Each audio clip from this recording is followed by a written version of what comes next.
आकाशवाणी औरंगाबाद. वैभवी जोशी ठळक बातम्या देत आहे.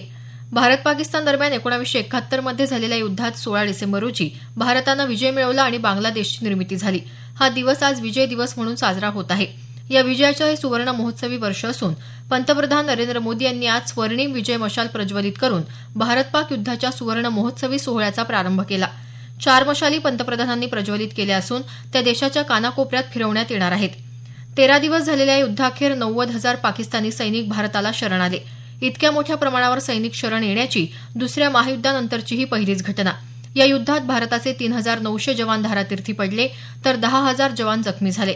भारतीय सैन्यानं रणांगणावर शौर्य तर गाजवलंच, पण बांगलादेश मुक्ती वाहिनीला प्रशिक्षणही दिलं.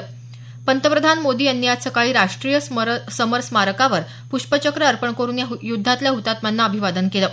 देशाचं सार्वभौमत्व आणि मानवी सन्मानाचं रक्षण करण्यासाठीच्या वचनबद्धतेची पूर्ती करणाऱ्या आपल्या जवानांचं स्मरण करण्याचा हा दिवस असल्याचं राष्ट्रपती रामनाथ कोविंद यांनी ट्विट संदेशात म्हटलं आहे.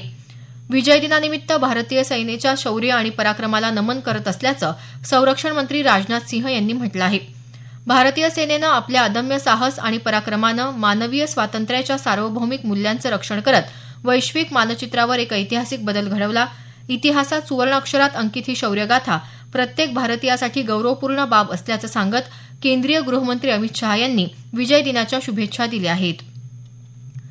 देशात अन्नप्रक्रिया उद्योगात गुंतवणुकीच्या खूप संधी असून 2024 पर्यंत अन्नप्रक्रिया उद्योगामध्ये 33 अब्ज डॉलर्सची गुंतवणूक अपेक्षित असल्याचं केंद्रीय परिवहन मंत्री नितीन गडकरी यांनी म्हटलं आहे.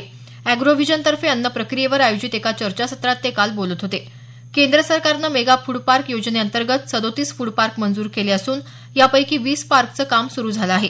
2030 पर्यंत खाद्यवस्तूची मोठ्या प्रमाणात आवश्यकता भासणार असून भारत जगातला 5वा सर्वात मोठा ग्राहक असणार आहे, असं गडकरी यांनी यावेळी सांगितलं. याबरोबरच हे बातमीपत्र संपलं. आमचं यानंतरचं बातमीपत्र दुपारी 1 वाजता.